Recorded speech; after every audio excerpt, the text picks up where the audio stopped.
এই জন্যই আল্লাহ বলে আকাশটা রাখছি খুঁটি ছাড়া, যাতে তুই দেখিস আর বুঝিস যে এটাকে যদি আমি খুঁটি ছাড়া দাঁড় করাইতে পারি, তাইলে তোকেও আমি খাড়ার উপরে নাচাইতে পারি।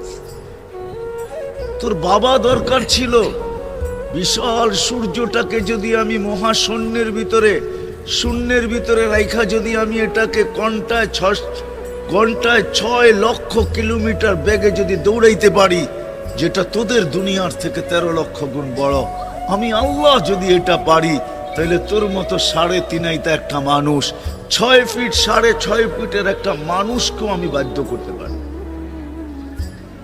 আল্লাহ বাধ্য করার হাজারো নিদর্শন আমাদের সামনে দিয়া দিছেন, কিন্তু আল্লাহ বলে তোকে আমি বাধ্য করব না, তোকে বুঝাবো। বিদায় আল্লাহ বুঝাইতেছেন আমাদেরকে। বিদায় কথা যেখানে শুরু ওইখানে আবার যেতেছি, যাতে বুঝে আসে। দুনিয়াতে যে পা রাখছে জানো যাবে না, সেই কথা মাইনা নিবে না কোনোদিন যে আমি চিরদিন এখানে থাকবো।